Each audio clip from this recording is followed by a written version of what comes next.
Chefs d'entreprise et décideurs, saviez-vous qu'actuellement travailler sur la réorganisation de son entreprise est l'un des champs prioritaires pour réussir à se réinventer?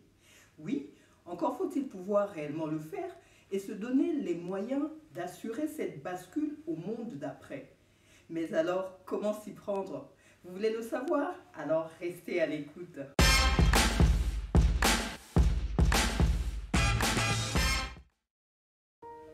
Bonjour, ici Antoinette Mabita, votre consultante coach formatrice en intelligence organisationnelle. J'aide les leaders ambitieux à actionner leur zone d'excellence pour atteindre leurs objectifs professionnels avec plus d'assurance, de sens et rayonner. En quoi un modèle d'organisation optimisé et adapté favorise-t-il la pertinence d'une démarche de réinvention? Alors dans cette première capsule, je vais vous faire démonstration qu'il existe en effet 3 facteurs indispensables pour ancrer votre réorganisation dans la durée, à savoir la démarche de redéfinir son ADN, la démarche de clarifier son fonctionnement et la démarche d'investir sur l'humain. Alors commençons par le premier facteur, qui est de travailler sur la redéfinition de l'ADN de votre entreprise. Ce pourquoi votre entreprise existe a peut-être été bousculé au vu du contexte de la pandémie. Dans la recherche d'un second souffle, vous avez peut-être dû ajuster, vous avez peut-être dû mettre en place des gros changements. Et étant donné que votre ADN se nourrit de son environnement interne et externe, pour survivre, pour se développer, se pérenniser ou conquérir des nouveaux marchés, il est donc impératif de retourner travailler sur un indispensable trio. Votre mission, votre vision et vos valeurs. Ce sont les 3 piliers de tout changement qui influenceront vos futures décisions qui seront prises. Donc, votre mission est la raison d'être de votre entreprise.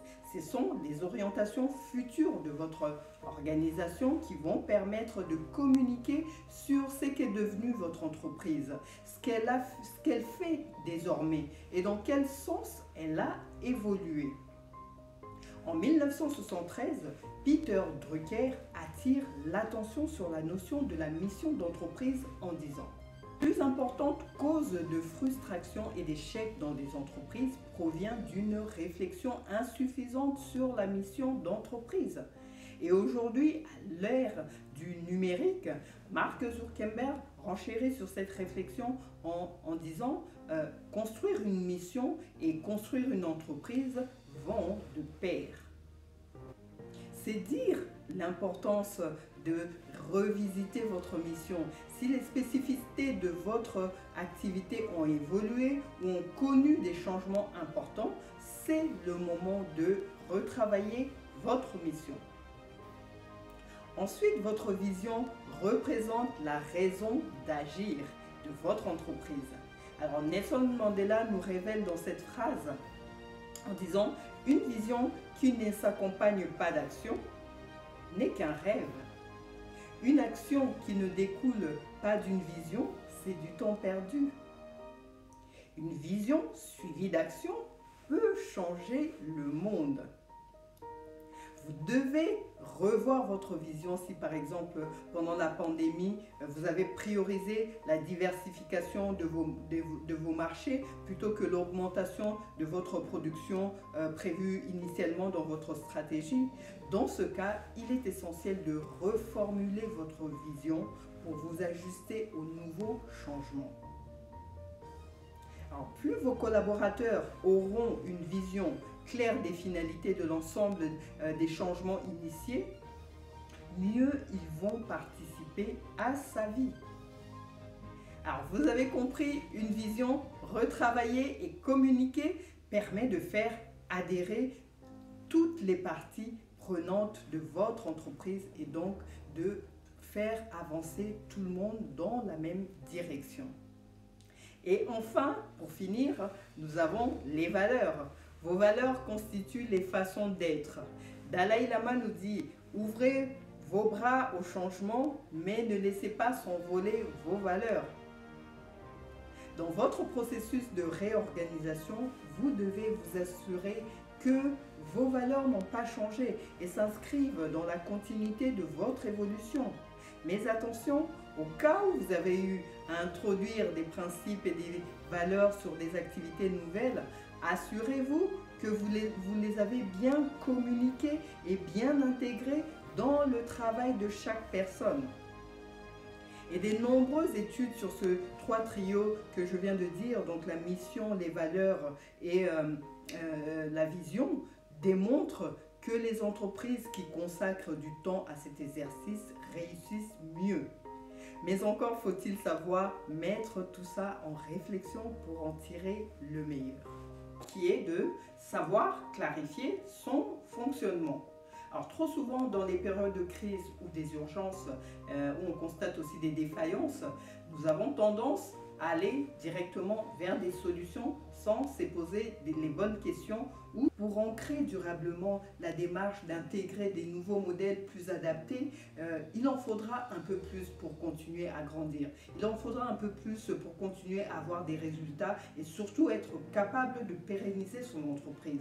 C'est de ce constat qu'est né le diagnostic organisationnel. Alors c'est un outil utilisé en cas de questionnement sur les pratiques professionnelles, sur un changement organisationnel, sur des fusions d'établissements ou des mutations, ou encore en cas de crise sanitaire comme nous le vivons actuellement.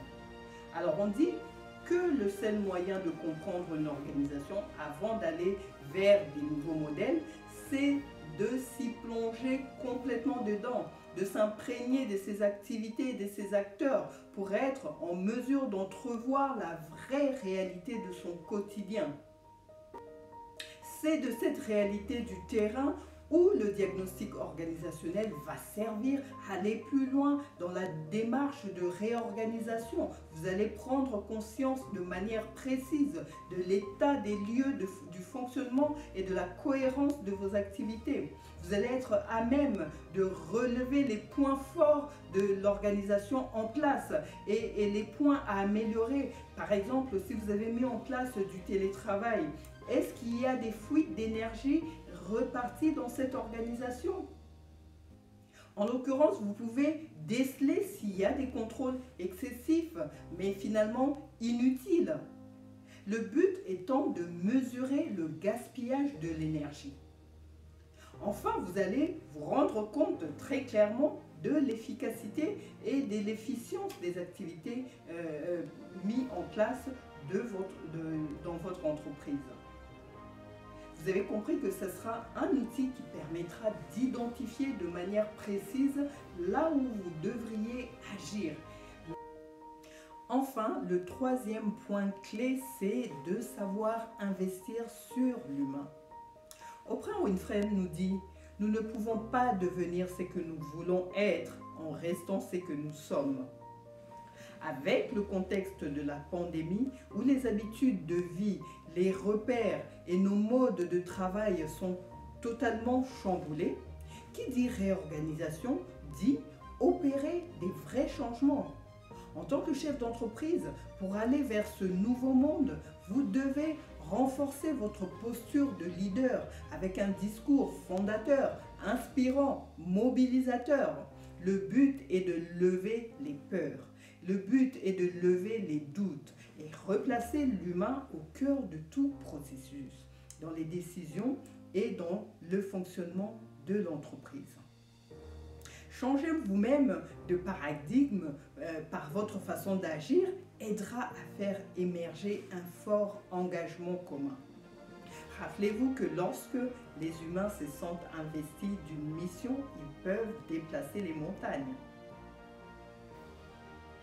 Une étude a démontré d'ailleurs que le passage au digital, massivement d'ailleurs adopté dans la plupart des entreprises, passait seulement par 20% des technologies et 80% de l'humain. C'est dire l'importance d'investir sur le capital humain pour réussir à ancrer sa réorganisation, pour fonctionner de manière stable et performante. Ça sera par exemple de repenser les façons de faire, comme faire confiance pour laisser place à l'innovation, être moins rigide et davantage dans une écoute active. Donner du sens à chaque action en avançant pas à pas plutôt que tout adopter d'un coup. Faire en sorte que du côté du dirigeant, tout comme du côté du salarié, s'installe une solidarité et une confiance mutuelle. En tant que décideur, si vous faites preuve d'exemplarité, avec une réelle volonté de favoriser le bien-être au travail, de créer des synergies de compétences, vous arriverez à insuffler de la mobilisation de vos équipes, qui eux-mêmes s'impliqueront davantage dans leur mission avec du sens, et vous aurez des meilleurs résultats. Vous avez compris que replacer l'humain au cœur de l'entreprise garantit finalement une implication renforcée, une plus grande créativité organisationnelle, une meilleure résolution des problèmes, une meilleure productivité collective, une meilleure efficacité. En étant capable de souder et de rassembler, retenez cette phrase inspirante de Mandela qui nous dit « En faisant scintiller notre lumière, nous offrons aux autres la possibilité d'en faire autant. » À très bientôt pour une nouvelle capsule. Bye bye.